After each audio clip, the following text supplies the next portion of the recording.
Entonces, vamos a ver. Vamos a presentar un trabajo que realizó una compañera y vamos a ver glándulas suprarrenales, las patologías más frecuentes o tal vez las más importantes para el médico general. Y para esto necesitamos nosotros el conocer ciertos detalles del funcionamiento de las glándulas suprarrenales. Entonces vamos a ver la introducción, la definición, clasificación, recuerdo anátomo-funcional, los síndromes de hiperfunción, de hipofunción, vamos a tocar algo de feocromocitoma y de hiperplasia suprarrenal congénita. Entonces, la glándula suprarrenal está formada por dos estructuras de distinta forma, de distinto tamaño, la médula y la corteza suprarrenal, ambas inervadas por el sistema nervioso autónomo. Estado patológico causado por un déficit en el funcionamiento normal de una o más hormonas adrenales. Entonces, las patologías que dan es cuando existe alguna alteración, ya sea de la corteza o de la médula suprarrenal, ¿no? La médula suprarrenal, ¿no?, que es un 20% a nivel central de la glándula, libera las catecolaminas, que son la adrenalina, noradrenalina, en respuesta a una estimulación simpática. Y la corteza suprarrenal libera tres compuestos fundamentalmente, que son los mineralocorticoides, los glucocorticoides y los andrógenos suprarrenales. La corteza suprarrenal tiene una zona glomerular, una zona fascicular y una zona reticular. La zona glomerular es la encargada de la formación de los mineralocorticoides, cuya principal hormona es la aldosterona, que tiene función de reabsorción de sodio y eliminación de potasio, excreción también de hidrogeniones, regulado por el sistema renina-angiotensina. La zona fascicular, que está encargada de los glucocorticoides, donde la principal hormona es el cortisol, también llamado hidrocortisona, pero también forma, llamada también cortisona y corticosterona. El cortisol tiene distintas funciones, como una función hiperglucemiante, ¿no?, lo que hace que exista un hiperinsulinismo, estimula la glándula, la gluconeogénesis, estimula la proteólisis, es decir, la destrucción de lo que es estimula la proteólisis, estimula la lipólisis, es un antiinflamatorio y un inmunosupresor. En esto hay un cierto error en la presentación, para lo cual vamos a corregir.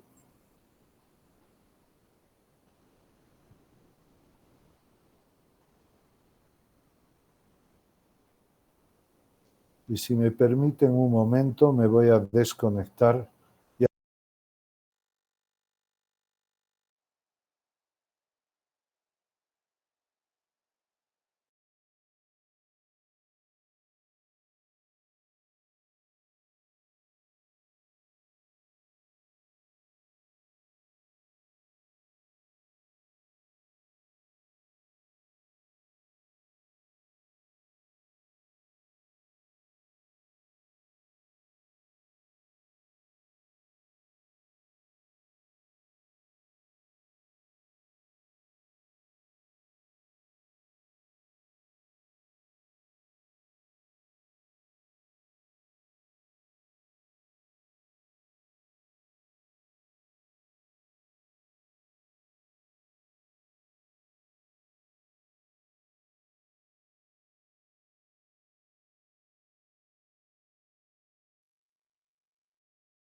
Bien, ¿se ve otra vez? Sí, doctor. Gracias. Entonces, la anatomía de las glándulas adrenales o suprarrenales también, que se llaman, tenemos la glándula suprarrenal derecha, tiene una forma piramidal, está ubicado en el polo superior del riñón, y la glándula suprarrenal izquierda, que tiene una forma de semiluna. Las suprarrenales están divididas, como les iba diciendo, en un espacio, o sea, un segmento medular y la corteza, ¿no? La esteroidogénesis suprarrenal es la formación a nivel de la corteza suprarrenal de la formación de los tres elementos que son los mineralocorticoides, cuya principal hormona es la aldosterona, los glucocorticoides, cuya principal hormona es el cortisol o cortisona, y los andrógenos suprarrenales, donde destaca la dehidroepiandrosterona, que es el principal andrógeno en la mujer. En el varón, la principal fuente de andrógenos es el testículo. En cambio, en la mujer son las suprarrenales y entre ellas la dehidroepiandrosterona. Entonces, también está el androstenediol y la testosterona. Y a nivel periférico, entonces, en la mujer, la testosterona se convierte en estradiol por una conversión cíclica que existe, ¿no? Y esto hace que la fuente de la mujer, si bien la dehidroepiandrosterona, la DEA, es fuente y tiene acción androgénica, pero también se forma estrógeno, aparte de los estrógenos que se producen en la corteza, en los ovarios. Cada uno de estos pasos, porque la esteroidogénesis parte del colesterol, por lo tanto, el colesterol no es una sustancia mala. El colesterol se utiliza fundamentalmente a nivel de la esteroidogénesis, que son sustancias sumamente necesarias para la vida de la persona. Además, el colesterol se utiliza también en una capa bilipídica en las membranas celulares.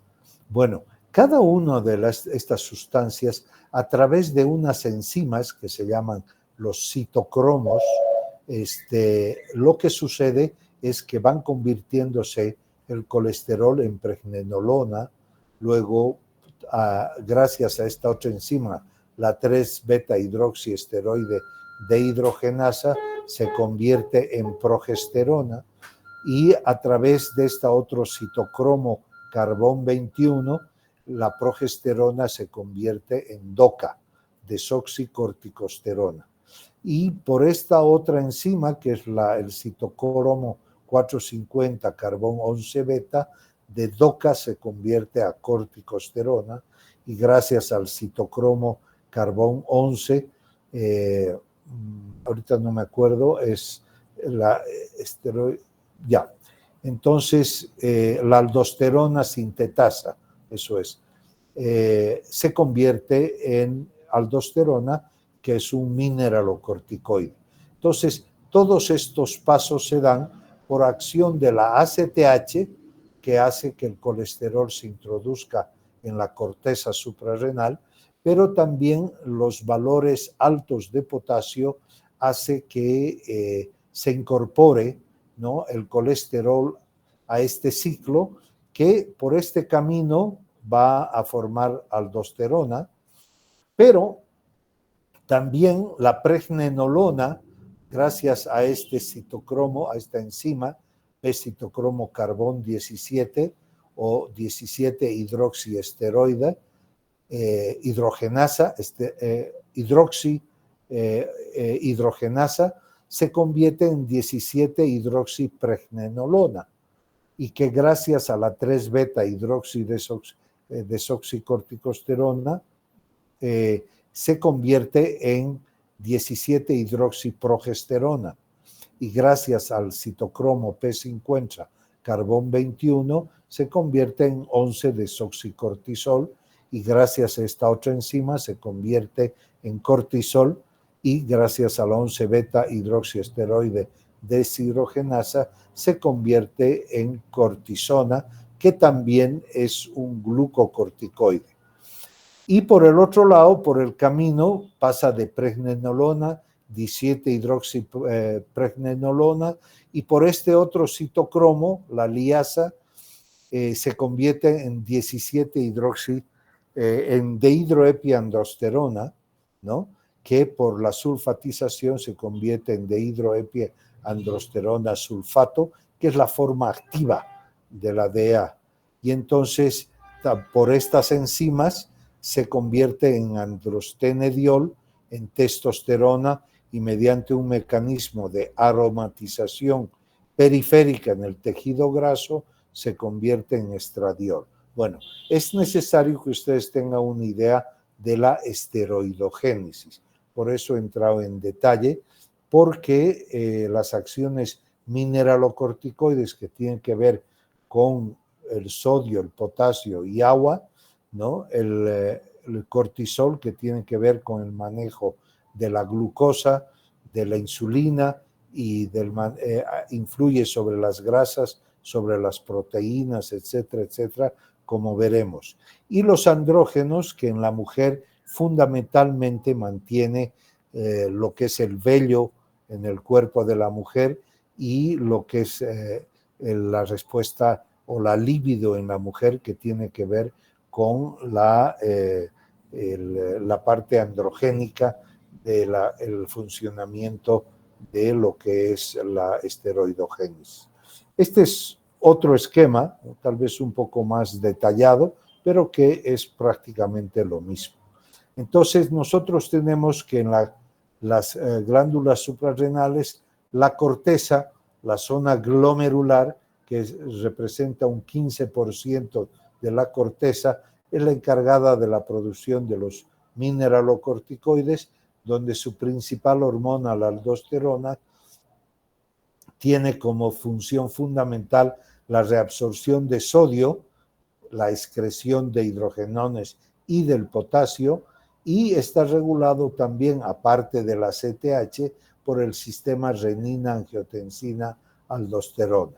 Su principal su principal enfermedad es el hiperaldosteronismo primario o síndrome de Cohn. La zona fascicular, que es la más gordita, un 80% de la corteza, forma los glucocorticoides que hemos visto, cuya principal hormona es el cortisol o la hidrocortisona, también la corticosterona y la cortisona. Tiene una acción hiperglucemiante, estimula la formación de azúcar, tiene una actividad gluconeogénesis en el hígado, estimula la proteólisis, destruye el tejido muscular para que el aminoácido vaya al hígado y se incorpore en la gluconeogénesis.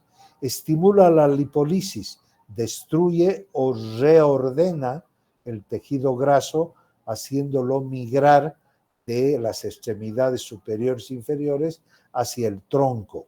Entonces hay una obesidad centrípeta, es decir, los brazos y extremidades inferiores se adelgazan y aumenta el tronco con la grasa y con la famosa jiba de búfalo que se forma.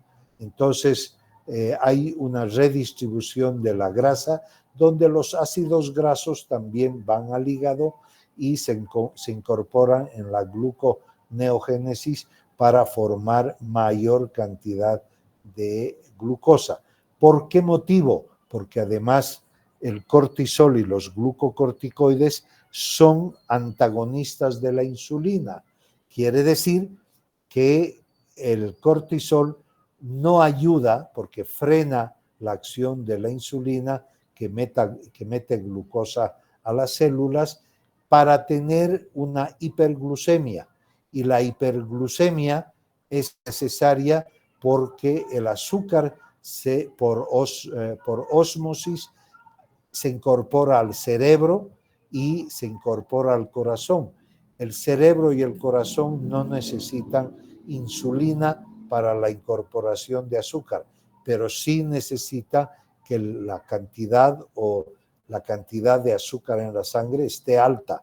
Por eso cuando están sin comer nada a media mañana, les viene una neuroglucopenia, que es mareo, sueño,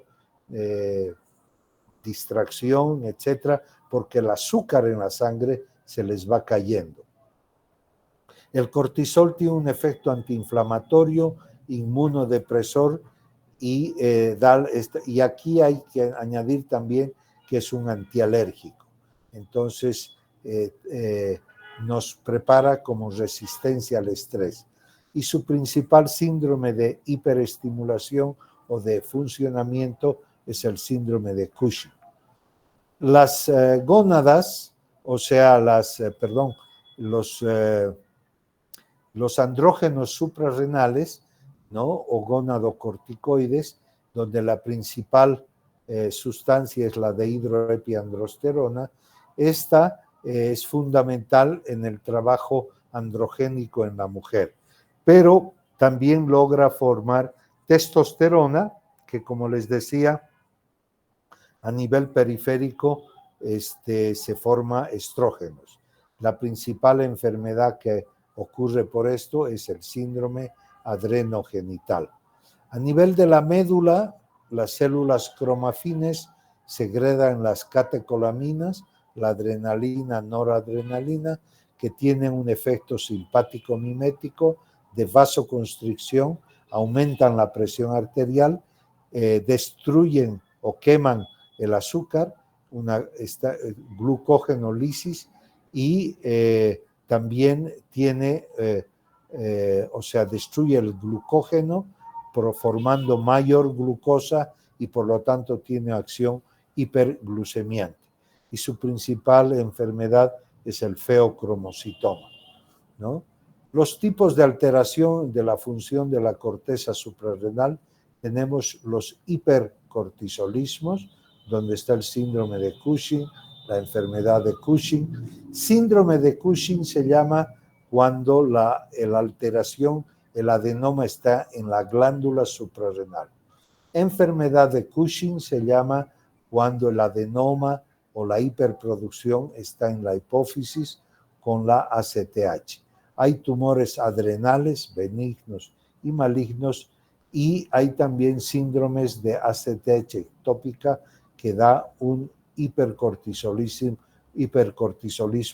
o un Cushing ectópico también se llama. Dan cuadros de hipofunción como la enfermedad de Addison, y hay un déficit del funcionamiento adrenal en general. También hay cuadros de hiperaldosteronismo y de hiperandrogenismo, como es la hiperplasia suprarrenal congénita. O sea, en general, estas son las alteraciones que aparecen en la corteza suprarrenal. Ahora vamos a hablar del síndrome de Cushing o de la hiperfunción córtico-suprarrenal, donde el síndrome de Cushing es una enfermedad con una prevalencia muy baja, se da menos de 35 a 40 casos por millón de habitantes, y tenemos acá una figura de las características o síntomas o signos que aparecen, ¿no? En este cuadro. Dentro de la clasificación, el Cushing iatrogénico es el más común, es decir, aparece este síndrome, ¿no?, por el consumo excesivo de glucocorticoides, sobre todo ahora que los médicos ante cualquier cosa dan dexametasona. Entonces, si utilizan durante mucho tiempo y a dosis altas, se produce un Cushing iatrogénico. Pero también el uso en pacientes con problemas reumáticos que necesitan como antiinflamatorio, pues se les produce un Cushing iatrogénico también. ¿Cuáles son las características? Los datos clínicos más relevantes es la alopecia o caída de la región frontal y biparietal del cabello por efecto androgénico, la jiba de búfalo, que es una acumulación grasa detrás del cuello, efecto del cortisol, el acné, efecto de los andrógenos suprarrenales, el hirsutismo también de los andrógenos, las extremidades delgadas por efecto del cortisol en la redistribución del tejido grasa, debilidad muscular porque el cortisol quema las proteínas, fragilidad ósea, osteoporosis, porque también el cortisol mueve el calcio del hueso, hay una atrofia muscular, cara de luna llena por la redistribución grasa por el cortisol, equimosis por hematomas fáciles debido a que la pérdida de músculo produce una disminución de la capa muscular de los vasos y ante cualquier golpe o síntoma se produce un hematoma. Hay una atrofia cutánea, la piel se vuelve muy delgadita y transparente. Hay ginecomastia, probablemente por la producción de estrógenos a nivel periférico. Hay una obesidad abdominal o obesidad troncular más bien, que se produce por la acumulación de grasa en el tronco y es la obesidad centrípeta, y estrías rojovinosas porque hay un adelgazamiento de la piel con quema de las fibras elásticas y aparición de las estrías rojovinosas famosas. Entonces se denomina un síndrome de Cushing al conjunto de signos y síntomas que aparecen producto de una exposición excesiva de glucocorticoides. La exposición puede deberse a un exceso en la producción por la corteza o bien a la administración mantenida de glucocorticoides. ¿Qué factores de riesgo? La causa más común del síndrome de Cushing son los efectos secundarios a la toma de medicamentos esteroideos antiinflamatorios, o sea, los corticoides, para afecciones como el asma o la artritis reumatoidea. La enfermedad de Cushing afecta a las mujeres con más frecuencia que los hombres. La enfermedad de Cushing, la aparición de adenomas hipofisarios productores de ACTH. La clasificación del síndrome de Cushing en endógeno y exógeno. Exógeno, ¿no?, a consecuencia del factor externo al organismo, como la toma de glucocorticoides o la dexametasona o la betametasona también. El pseudo-Cushing, que es una aparición, un fenotipo, una apariencia parecida al Cushing en los alcohólicos, en la depresión mayor y en la obesidad mórbida. Estos son los llamados pseudo-Cushing. En cambio, el Cushing verdadero endógeno se clasifica como cuadros dependientes de la ACTH, quiere decir que la ACTH es la responsable de la producción de mayor hormona córtico suprarrenal, y los no dependientes de la ACTH, que son en menor cantidad. Los dependientes de la ACTH pueden ser de origen hipofisario, que es la forma más común de Cushing endógeno, que es por adenomas en la hipófisis productoras de ACTH. También se llama a un cuadro dependiente de ACTH aquellos cuadros donde se produce ACTH ectópica. ¿Qué quiere decir ectópica? Que es una formación de ACTH en un adenoma o en un sitio externo a la hipófisis. En este caso, el tumor de células de avena del pulmón también puede producir ACTH y estimula la corteza suprarrenal y da la apariencia de un Cushing. También hay tumores a nivel abdominal, tumores pancreáticos y tumores de distinto tipo que pueden producir a nivel tumores intestinales que pueden producir ACTH. Esta CTH ectópica que se llama, llega a la corteza suprarrenal y estimula el trabajo de la corteza suprarrenal, dando entonces una apariencia de enfermedad, o digo una enfermedad de Cushing. Pero también hay cuadros de CRH ectópica. Recuerden que la CRH es la hormona estimulante de la ACTH, o lo que se llama corticotrophin releasing hormone, que también es de origen ectópico y que es un cuadro bien raro, pero que podría, si nosotros nos encontramos con una CTH que no es ectópica, debemos pensar en la presencia de un cuadro de CRH ectópico. Los cuadros no endógenos, no dependientes de la ACTH, que sean entre un 15 y 20%, están los adenomas adrenales, adenomas únicos productores de cortisol sobre todo, pero también de aldosterona y andrógenos suprarrenales. El carcinoma adrenal también puede producir hiperfunción de la corteza suprarrenal sin control de la hipófisis, y la hiperplasia adrenal macronodular o micronodular pigmentada primaria. Esto quiere decir que el adenoma es cuando es un solo tumorcito que está produciendo hiperfunción. El carcinoma también es un solo tumorcito maligno que está produciendo hiperfunción.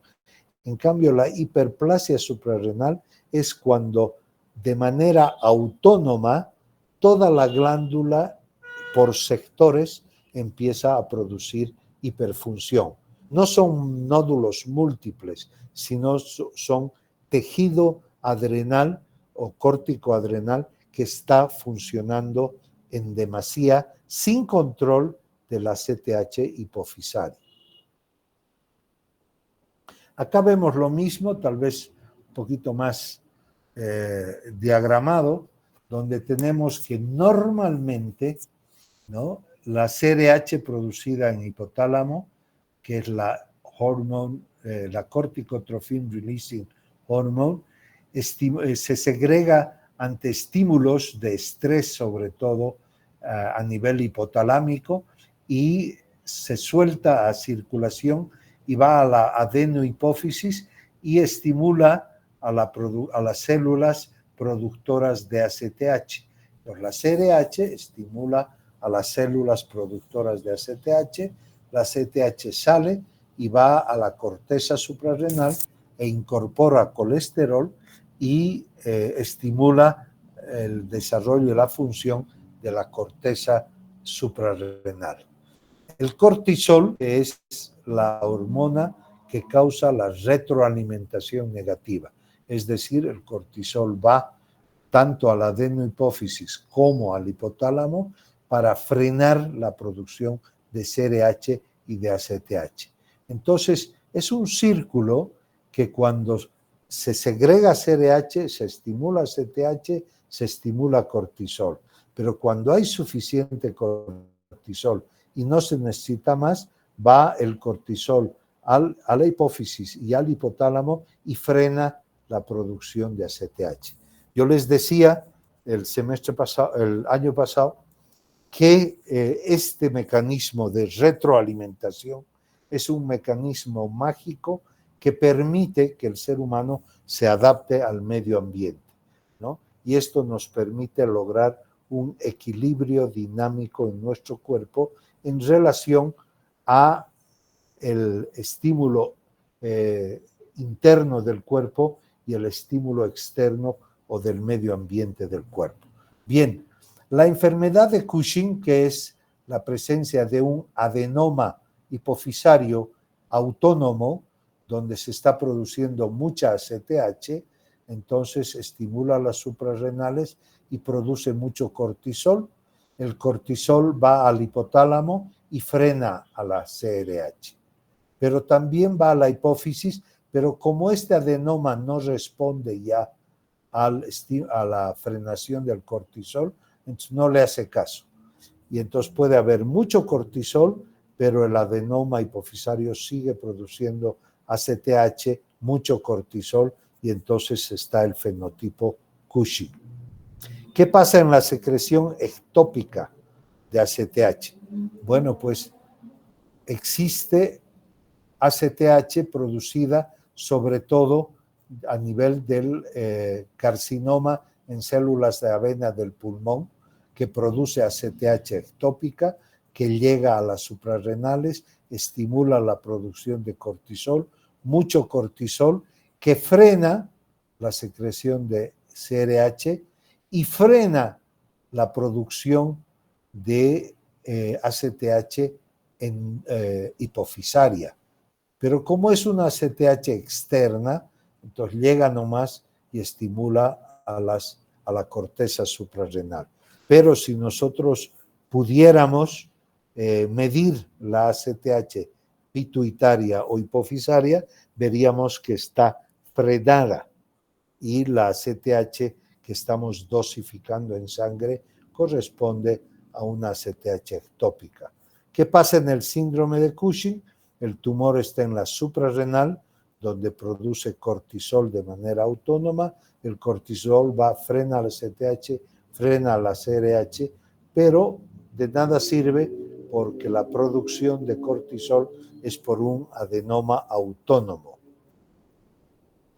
Y en la hiperplasia multimacronodular primaria es que toda la corteza suprarrenal, ¿no?, se agranda y empieza a producir. No es como en el síndrome de Cushing, que hay un adenoma. Aquí toda la corteza suprarrenal está trabajando demasiado, con mucha producción de cortisol, que frena a la CRH y frena a la ACTH endógena. Muy bien.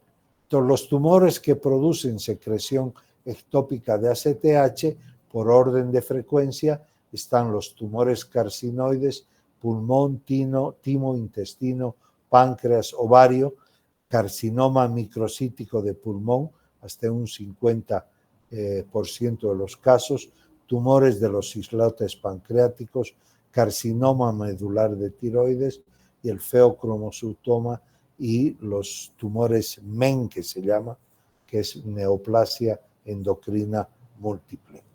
Muy bien, entonces ya hemos repasado. Este es otro esquema que es más o menos igual a lo que hemos visto. Entre los signos y síntomas volvemos a revisar todo esto. Algunas figuras que nos hablan de lo que es un Cushing con la cara en luna llena. Existe una hiperemia malar, existe hirsutismo y existe acné. Existe una frente amplia con alopecia, no es alopecia, existe una caída del cabello y entonces generalmente es territorio biparietal. Existe disminución, ¿no?, del cabello y una tendencia a las infecciones fúngicas, ¿no? Es una facies facial pletórica con hirsutismo. Hay una alopecia también, disminución de la población de cabello, las estrías rojovinosas y infecciones de hongos a nivel de las uñas. Tenemos acá lo que es una facies típica de una mujer cushingoide, y acá también físicamente un varón con cara en luna llena, cuello grueso, tórax, abdomen, o sea, tronco grueso y extremidades adelgazadas. El diagnóstico, que es lo importante ante la sospecha clínica, ¿no? Debemos hacer en varios días. El primer día, esto se hace en régimen de ingreso hospitalario. Durante el primer día lo que se hace es dosificar cortisol y ACTH a las 8 y a las 8 de la mañana y a las 8 de la noche. Y además durante todo el día se recoge orina para medir el cortisol libre urinario, ¿no? Eso es el primer día. El segundo día nosotros hacemos el test de Nugent y podemos medir también el cortisol salival. Pero el cortisol salival es una prueba que, si bien es bastante exacta, pero es más difícil de realizar. En nuestro medio no se hace. Pero el test de Nugent sí. El segundo día, entonces, hay que conseguir la dexametasona 1 miligramo. El segundo día se le da dexametasona a horas 24 al paciente. Y el tercer día, a las 8 de la mañana, se dosifica cortisol y ACTH.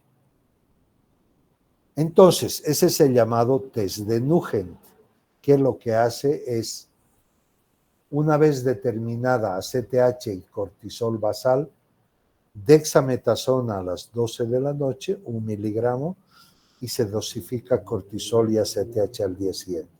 Si no hay Cushing y solamente es una situación de estrés o de obesidad, el tercer día el cortisol y el ACTH estarían bajos. En cambio, si es un Cushing, ya sea ACTH dependiente o ACTH independiente, el efecto de la dexametasona es insuficiente y no frena el cortisol ni el ACTH del tercer día. Entonces lo que hacemos es pasamos a la prueba de Lidl, que es el cuarto día, se le administra 0,5 miligramos de dexametasona cada 6 horas. El quinto día. Y el sexto día en la mañana dosificamos cortisol y ACTH.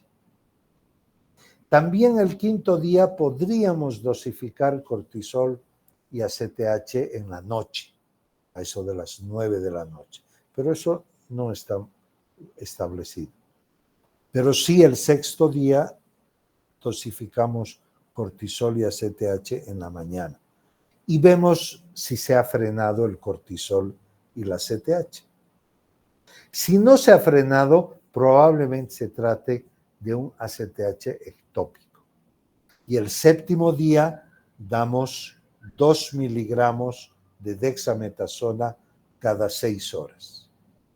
Y el noveno día dosificamos cortisol y ACTH, que normalmente se frena y los valores son bajos, y ya decimos que se trata de un Cushing de ACTH ectópico.